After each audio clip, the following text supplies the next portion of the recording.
Eh bien, bonjour à tous. Je suis venu, à Cocody, hein, à Force Communication. Non loin de l'école de police, et pour être mieux situé, Agence française du développement.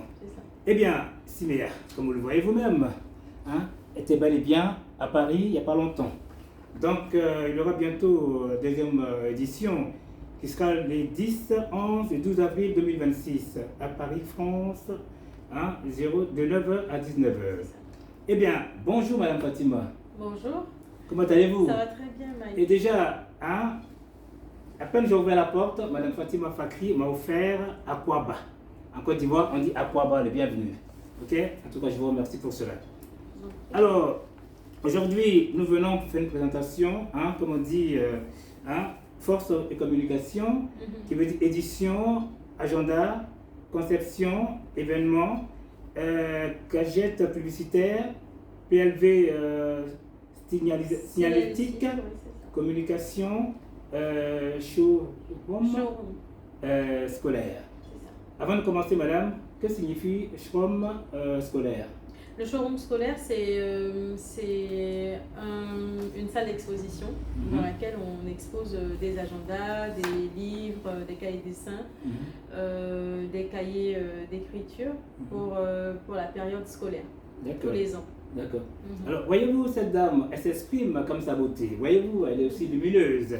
Nous sommes croisés à Paris, hein, franchement, c'est du CMA, elle pourra vous dire... c'est une opportunité d'effectuer des ventes directes avec la diaspora à Paris. Madame Siméa, pour nous dire ce que signifie le mot Siméa?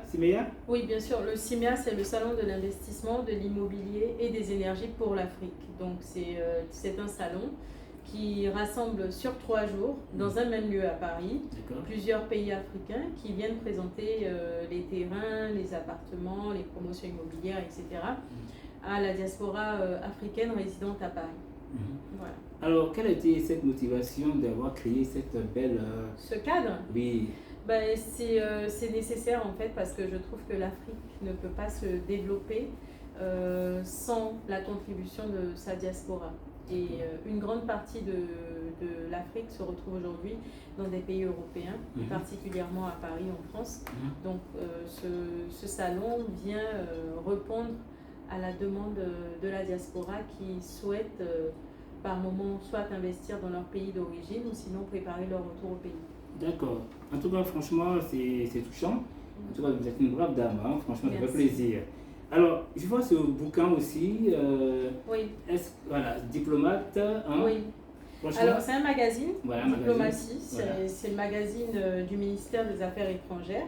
C'est un magazine bilingue, donc en français et en anglais à la fois, à l'intérieur. Et ça relate en fait les missions et les activités du ministère des Affaires étrangères, qui est un très grand ministère qui couvre vraiment les Ivoiriens, même de l'étranger aussi. D'accord. Voilà, donc à l'intérieur, vraiment, on a des informations clés. Oui. On a même la liste des consulats, des ambassades, avec les coordonnées nécessaires. Et c'est vraiment d'utilité publique. D'accord, donc si je comprends bien, comme c'est marqué, comment dire, édition. Oui. Donc vous faites beaucoup de... On fait beaucoup d'éditions. Oui, c'est ça. On fait des agendas, on fait des annuaires, des magazines, des rapports d'activité, tout ce qui a trait au papier. On est même capable d'imprimer des livres, des romans et tout ce qui est volume papier. Ah, c'est touchant. Ouais. Alors justement, est-ce que vous avez un contact pour que les gens puissent vous contacter depuis l'Europe, hein, voilà, parce que moi je réside là-bas. Ça sera plus 225 07 08 08 70 60. D'accord. Et votre page Facebook. Facebook, oui. Alors sur tous les réseaux sociaux, on est Fox Communication. FOX Communication. C'est très bien. Et on est les seuls. En tout cas, franchement, vous avez un super bureau. Merci beaucoup. Et le bureau ressemble aussi à votre visage. Merci, c'est gentil. Voilà, je vais quand même montrer le bureau si cela ne vous gêne pas. Parfait, madame. Voilà. Ok. Voilà. Donc voilà, nous allons faire la continuité. Elle se déplace. Hein. Voilà, on va quand même la filmer en se déplaçant. Voilà, elle va s'asseoir dans son bureau. Vous voyez, voilà, c'est un bureau magnifique. Vous voyez, voilà. Alors, moi, je conjure aux Ivoiriens, surtout aux Africains, de se mettre au travail, quand ça fait plaisir. Voyez cette brave dame, hein? Si vous ne prenez pas l'exemple, comme allez-y dans les bureaux des autres, des uns des autres, vous dites, tati, tata, donne-moi ceci, cela. Il n'y a pas de sens. Madame Fakri, quel conseil pourriez-vous donner à la jeunesse, puisque vous êtes aussi jeune? Oui, bien sûr. Il faut être très loyal, très honnête et travailler vraiment sans compter, avec beaucoup de passion, parce que c'est ce qui va vous permettre de vous réaliser. Et n'ayez pas honte de demander, n'ayez pas honte de recommencer, mais soyez vraiment réglo dans vos relations humaines. Merci bien, c'est vraiment gentil. Que Dieu vous bénisse.